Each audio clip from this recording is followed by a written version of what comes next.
Aih, mengapa kau merendahkan diri Dinda Woro? Aku yakin kepandaianmu tentu sudah cukup tinggi pula. Kita hanya main-main dan hitung-hitung berlatih, tidak bertanding sungguh-sungguh. Mana perlu saling merobohkan. Kartika, ilmu kanuragan adalah ilmu untuk menjaga diri. Ada unsur bertahan akan, tetapi juga selalu mengandung unsur menyerang. Kalau dipergunakan dalam pertandingan, mana bisa main-main lagi. Kepalan tangan dan tendangan kaki tidak mempunyai matan pula. Selama hidupku, belum pernah aku menggunakan ilmu yang kupelajari untuk bertanding. Tidak, aku mengaku kalah. Kartika menjadi kecewa sekali. Tidak ada seujung rambut dalam hatinya ingin merobohkan atau melukai Woro Puspitasari. Hanya memang dia ingin mengalahkan anak itu di depan Brahma untuk mendapat pujian. Dinda Woro, untuk apa engkau mempelajari ilmu kalau kau takut mempergunakannya? Ia mendesak. Brahma yang sudah mengenal watak halus Woro Puspitasari merasa kasihan. Dia tidak menyalahkan Kartika, karena ia maklum bahwa orang yang mempelajari ilmu kanuragan tentu senang adu kanuragan, dan ia pun tahu bahwa bukan niat Kartika untuk melukai Woro Puspitasari. Tentu saja Kartika belum mengenal watak Woro Puspitasari yang sama sekali berlawanan dengan ilmu kanuragan itu. Maka ia melangkah maju dan berkata, Kartika, Woro tidak mau bertanding mengadu ilmu, wataknya terlalu halus untuk bertanding. Kalau engkau ingin berlatih, marilah kulayani. Biar terbuka mataku dan bertambah pengetahuanku menerima pelajaran dari puteri Paman Jambu Nada yang sakti. Dalam ucapan ini Brahma sama sekali tidak menyalahkan Kartika, hanya ingin menolong Woro Puspitasari yang kelihatan terpojok. Akan tetapi hati Kartika tersinggung dengan kata-kata bahwa watak Woro Puspitasari terlalu halus, sama dengan mengatakan bahwa wataknya adalah kasar. Dengan kedua pipi merat ia lalu menjawab singkat, "Baiklah, mari." Setelah berkata demikian ia lalu menerjang maju dengan serangan ke arah dada Brahma. Brahma cepat mengelak dan melompat ke belakang, akan tetapi gerakan Kartika amat cepatnya dan anak ini sudah melanjutkan serangannya dengan pukulan lain yang amat cepat. Brahma terkejut, tak sempat mengelak lagi, maka ia lalu menggerakkan tangan menangkis. Duket. Kartika merasa lengannya agak nyeri, akan tetapi Brahma terhuyung ke belakang. Dalam hal tenaga dalam dia kalah kuat oleh Kartika yang menerima latihan tenaga dalam istimewa dari Jambu Nada di Pulau Naga Salju. Dan Kartika yang merasa lengannya nyeri itu menjadi penasaran, mengira bahwa Brahma agaknya memiliki kepandaian tinggi, maka dia lalu menyerang terus dengan gencar. Brahma menggerakkan kaki tangan, mempertahankan diri dengan ilmu kanuragan dari perguruan awan yang ia pelajari dari mendiang gurunya, Sentanu. Akan tetapi lewat belasan jurus, dia terdesak hebat dan setiap kali terpaksa menangkis. Dia terpentang atau terhuyung. Wah Kartika, aku menyerah kalah. Brahma berseru sambil menangkis lagi. Duket. Kembali Kartika merasa lengannya nyeri, biarpun tenaga dalamnya lebih kuat. Namun kulit lengannya tidak sekeras dan sekuat Brahma yang selama setengah tahun hidup seperti kera liar dalam keadaan telanjang bulat. Ia makin penasaran. Mengadu ilmu tidak perlu mengalah. Brahma, keluarkan kepandaianmu, balaslah menyerang. Jangan mempertahankan saja. Kartika melanjutkan serangannya lebih cepat lagi, sehingga Brahma menjadi repot sekali. Karena serangan bertubi-tubi itu amat cepat dan dahsyat. Terpaksa ia dalam keadaan setengah sadar telah menggerakkan kaki tangannya. Menurutkan ilmu dalam 3 kitab tenaga dalam 3 elemen, dia menangkis dengan gerakan membentuk lingkaran dengan kaki tangannya, dan dari samping ia mengirim pukulan balasan. Hanya mendorong ke arah pundak Kartika, dan dia berhasil. Pundak Kartika terkena dorongannya, sehingga anak perempuan itu terhuyung. Kau hebat juga. Biarpun mulutnya memuji, namun hati Kartika menjadi panas. Dia menerjang lagi lebih hebat. Memang watak Kartika keras dan tidak mau kalah. Dia merasa bahwa sebagai murid, keponakan dan puteri angkat pendekar tongkat naga puspa dia tidak akan terkalahkan oleh anak-anak lain. Brahma menjadi sibuk sekali. Biarpun dia mainkan ilmu kanuragan yang dipelajari dari kitab kuno yang ia temukan di dalam sumber air panas di Goa Rahasia. Namun isi kitab itu lebih ia kuasai teorinya saja. Sedangkan isinya belum ia mengerti benar. Apalagi kini Kartika benar-benar mengeluarkan kepandaiannya. Ilmu kanuragan yang dia pelajari dari Jambu Nada adalah ilmu kanuragan tingkat tinggi. Dan anak ini setiap hari berlatih dengan para penghuni Pulau Naga Salju, maka tentu saja serangan-serangannya amat hebat, raket. Punggung Brahma kena ditampar, dia terhuyung. Tetapi berkat semua penderitaan tubuhnya yang membuat tubuhnya kuat, dia tidak roboh dan dapat menangkis pukulan susulan. Kembali dia didesak hebat sampai mundur-mundur dan hanya mampu mengelak menangkis. Sedangkan Kartika seperti seekor harimau betina, mempunyai keinginan untuk merobohkan Brahma. Kalau sudah kalah, tentu Brahma tidak berani merendahkannya dan akan menghargainya seperti yang dia inginkan.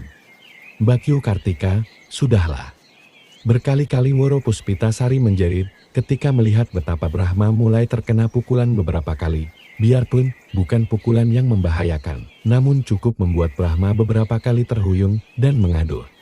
Tiba-tiba Brahma menerjang dengan nekat.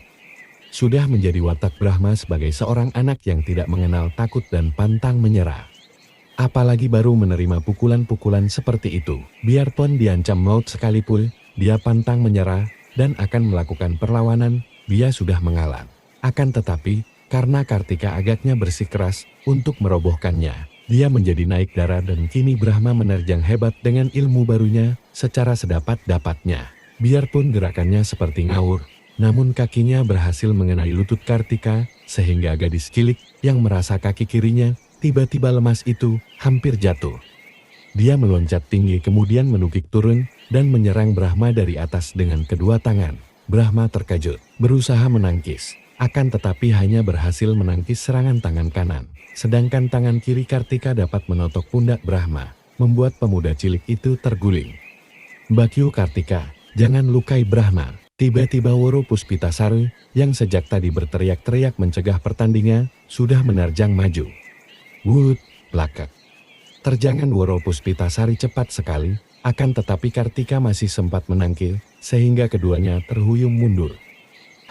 Kiranya engkau boleh juga Dinda Woro. Kartika yang sudah menjadi marah, karena menyesal bahwa dia telah merobohkan Brahma, dan tentu Brahma akan marah kepadanya. Sebaliknya suka kepada Woro Puspitasari yang membelanya. Kini menyerang Woro Puspitasari yang cepat mengalat dan balas menyerang. Kiranya anak yang berwatak halus ini, memiliki gerakan yang indah, dan ringan sekali, sehingga pukulan-pukulan Kartika dapat dia elakkan semua. Betapapun juga dia segera terdesak hebat, karena agaknya hanya dalam keringanan tubuh saja dia dapat menandingi, sedangkan dalam ilmu kanuragan dan tenaga, dia kalah banyak. Biarpun Woro Puspitasari bergerak dengan gesit, tidak urung dia terkena dorongan tangan Kartika yang mengenai pinggangnya, sehingga ia terpelanting jatuh. Kartika, kau terlalu. Brahma menubuk Kartika, akan tetapi cepat Kartika mengelak menjatuhkan diri sambil menendang. Paha Brahma terkena tendangan, sehingga untuk kedua kalinya, dia jatuh tersungkur. Kartika, apa yang kau lakukan ini? Tiba-tiba tampak bayangan berkelebat, dan Jambunada telah berada di situ. Melihat ayahnya, seketika lenyap kemarahan dari hati Kartika, terganti rasa takut. Ayah, kami hanya main-main. Main-main?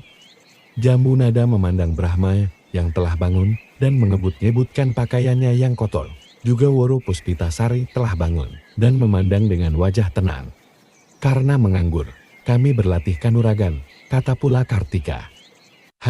Jambunada tetap memandang Brahma dan Woro Puspitasari penuh selidik. Melihat sikap pendekar itu, dan melihat betapa Kartika ketakutan Brahma, lalu cepat berkata, kami hanya berlatih.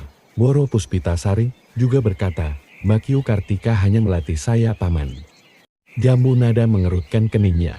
Wajahnya yang biasanya sudah muram itu, kini tampak seolah-olah ada sesuatu yang mengesalkan hatinya. Tanpa menjawab ia, lalu meloncat dan tubuhnya berkelebat memasuki pondok. Kartika memandang kepada Brahma dan Woro Puspitasari, kemudian dengan suara penuh penyesalan berkata, maafkan aku, kalian baik sekali. Tiba-tiba terdengar bunyi lengking keras dari dalam pondok dan tubuh Jambunada meloncat keluar. Tahu-tahu sudah tiba di dekat mereka bertiga. Matanya mengeluarkan sinar marah ketika ia menegur. Kalian tidak melihat orang datang ke pondok. Tiga orang anak itu memandang Jambunada dengan heran, lalu menggeleng kepala. Jambunada menghela napas panjang. Kalian hanya bermain-main saja, sedangkan sepasang Garuda dibunuh orang dan keris pusaka lenyap dari pondok. Tiga orang anak itu terkejut bukan main, Kakang Garuda Salju dibunuh. Kartika bertanya, dan suaranya terdengar bahwa dia menahan tangisnya. Mati terpana, tidak mudah kedua burung itu dipanah. Tentu pemanahnya seorang yang berilmu tinggi, dan selagi kalian main-main, keris pusaka dicuri orang. Kakak Kanayakara, tanya Woro Puspitasari. Dia telah meninggal dunia, loh. Dia dibunuh? Brahma berteriak kaget. Jambu nada menggeleng. Dia mati selagi bersemedi, sungguh celaka, ada orang berani mempermainkan aku secara keterlaluan, kalian di sini saja, jangan main-main.